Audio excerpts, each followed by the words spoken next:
नमस्कार, मी अभिवाचक श्वेता म्हसकर. साप्ताहिक चपरा दिनांक 30 मार्च ते 5 एप्रिल मधील महाराष्ट्र नागवा झाला हा लेख वाचून दाखवत आहे. आवडल्यास लाईक शेअर नक्की करा आणि अशाच वैविध्यपूर्ण विषयांवरील साहित्यासाठी आमच्या चॅनलला नक्की सबस्क्राईब करा.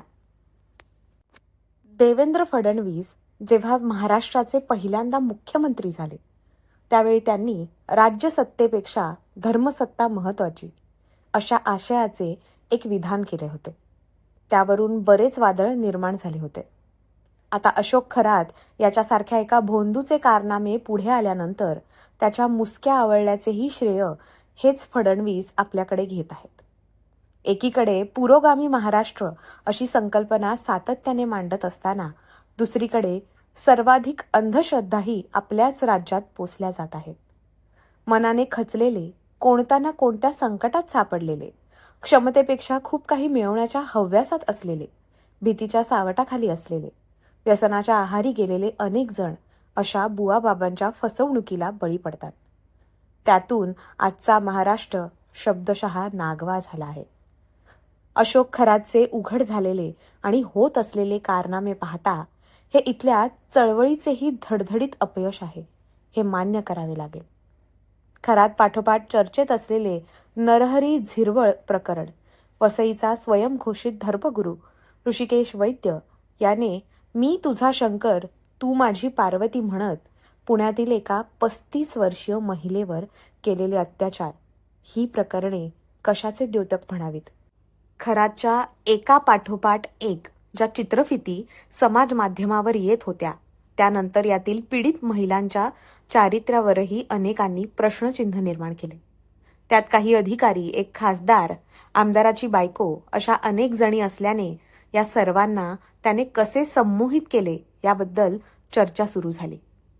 या स्वतःहून माझ्याकडे आल्या, मी कुणावरही अत्याचार केले नाहीत असा दावा खरातने केलाय. त्या चित्रफितीतील महिलांनी घेतलेला पुढाकार पाहता हा खरंच बलात्कार होता की महिलांनी मोहाला बळी पडून केलेले वासनांध कृत्य होते याचीही चर्चा सुरू आहे. रुपाली चाकणकरांना या प्रकरणात महिला आयोगाच्या अध्यक्षपदाचा राजीनामा द्यावा लागला. त्यांच्या राजीनाम्याच्या मागणीने जोर धरला होता. आता मुख्यमंत्री त्यांची हकालपट्टी करतील असे वाटत असतानाच चाकणकरांनी मी माझ्या स्वेच्छेने राजीनामा देत आहे अशी दरपोक्ती करत गिरे तो भी नाक उपर अशी किळसवाणी वृत्ती दाखवून दिली. खरातच्या डोक्यावर छत्री धरणाऱ्या, त्याच्यापुढे नतमस्तक होणाऱ्या, त्याची पाद्यपूजा करणाऱ्या चाकणकर या आजच्या बरबटलेल्या व्यवस्थेच्या प्रतीक आहेत. त्या सेक्स रॅकेट चालवतात, त्यांच्या आयोगाकडे आलेल्या प्रकरणातील पुरुषांकडून पैसे काढतात असे अनेक आरोप त्यांच्याच पक्षातील काही महिला नेत्यांनी केले आहेत. यात तथ्य असेल तर हे अतिशय लाजिरवाणे आहे. इथल्या संत परंपरेने जो विचार दिला, जो संस्कार दिला, जी शिकवण दिली ती खरात सारख्या भोंदूंनी धुळीला मिळवली. त्याच्याकडून मिळणाऱ्या लाभाचा विचार करत त्याला साथ देणाऱ्या राजकारण्यांनी त्याला खतपाणी घातले. धर्म, उपासना, अंधश्रद्धा, कर्मकांड, परंपरा याच्या विरुद्ध ज्या समाज सुधारकांनी आणि गाडगेबाबांसारख्या संतांनी जो संघर्ष केला त्याचा पराभव या मंडळींनी केला आहे. अशोक खरात सारखे भोंदू बाजूला ठेवा, पण महाराष्ट्रात किंवा देशात आजच्या घडीला जे कोणी साधू असतील, तथाकथित दुकाने थाटून बसलेले संत असतील, त्यांच्यापैकी किती जणांनी गाडगेबाबासारखा स्वच्छतेसाठी खराटा हातात घेतला? कुणी भक्त पाया पडत असतील तर तोच खराटा त्याच्या पाठीवर मारणारे गाडगेबाबा कुठं आणि लैंगिक उत्तेजक गोळ्या पाण्यात मिसळून ते ओशनोजल त्यांना प्यायला देणारा अशोक खरात कुठं? बाबांच्या खराट्यातला आणि सध्याच्या खरातातला हा फरक समजून घेतला पाहिजे. गाडगेबाबांनी अस्पृश्यांसाठी मोफत धर्मशाळा बांधली. ती बांधताना त्या गवंड्यांच्या हाताखाली बाबा स्वतः मजूर म्हणून काम करत होते. गाव स्वच्छ केल्यावर एखाद्या मायमाऊलीने दिलेली शिळीपाकी भाकरी प्रसाद म्हणून खात होते. खरात सारखे ऑफिस थाटून त्यांनी पैसा गोळा केला नाही की तिथल्या टेबलावर कुठले गैरकृत्य केले नाही. 50 वर्षात गाडगेबाबांनी एक गोड पदार्थ खाल्ला नाही. हे आज कुणाला तरी पटेल का? अनाथांना आधार देणारे, महारोग्याला साबण लावून आंघोळ घालणारे गाडगेबाबा याच भूमीत होऊन गेलेत. आजच्या महाराष्ट्राचे चित्र काय आहे? कुणी म्हणतं मी दिलेले आंबे खाल्ल्यानं मुलं होतात. कुणी म्हणतं मी कृष्ण तू राधा. महाराष्ट्राची इतकी घसरण होत असताना आपले नेते काय करतात? थोडे थोडके नव्हे तर तब्बल 39 आमदार खरातच्या दर्शनासाठी आले होते.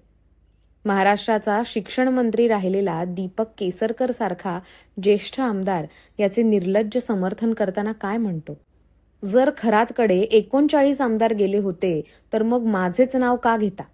म्हणजे इतरांनी शेण खाल्ले तर मी खाल्लेली विष्ठाही पंचपक्वान्न होते, असे त्यांना सांगायचे असावे. लाज काढली या मंडळींनी महाराष्ट्राची, थू यांच्या जिंदगानीवर. ज्येष्ठ विचारवंत बाळासाहेब भारदे एके ठिकाणी लिहितात, या देशात अनेक ज्ञानी झाले, अनेक भक्त झाले, योगी, संत आणि तत्वज्ञ झाले. त्यांनी केवळ आपल्या उद्धारासाठी प्रयत्न केले. त्यामुळे कदाचित त्यांना ब्रह्मानंद मिळाला असेलही. पण सामान्य माणसाच्या उद्धाराचा प्रयत्न त्यांनी केला नाही. त्यांना आनंद झाला असला तरी लोकांना मात्र झाला नाही. हा संगम गाडगेबाबा आणि महात्मा गांधी यांच्या ठायी होता. आहेत का कोणी असे महात्मे आजच्या महाराष्ट्रात की इथली आदर्शाची, संस्काराची परंपरा मेलेली आहे? मुरदाड मानसिकता असल्याशिवाय आपण असे उद्योग सहन करूच शकत नाही. जगात आपलेच दुःख मोठे आहे असा समज असणारे अशा भोंदूंना शरण जातात आणि त्यातून असे कांड घडतात. नापिकी, भूकंप, सुनामी, महापूर या आणि अशा नैसर्गिक संकटांमुळे जे दुःख वाट्याला येते त्यापेक्षा कितीतरी पट दुःख अशा प्रकरणांमुळे सहन करावे लागते.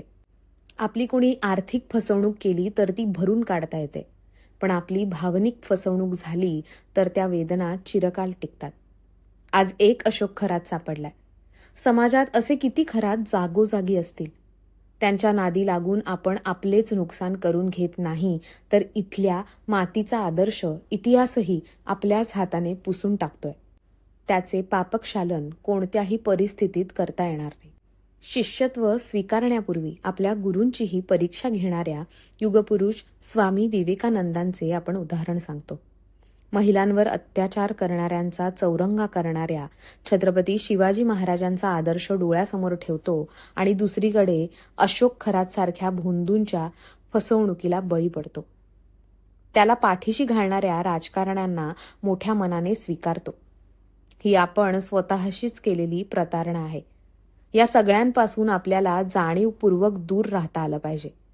ते जमले तर आणि तरच उद्याची पिढी आपल्याला माफ करू शकेल. अन्यथा एका मोठ्या अरिष्ठापासून आपल्याला कोणीही वाचवू शकणार नाही.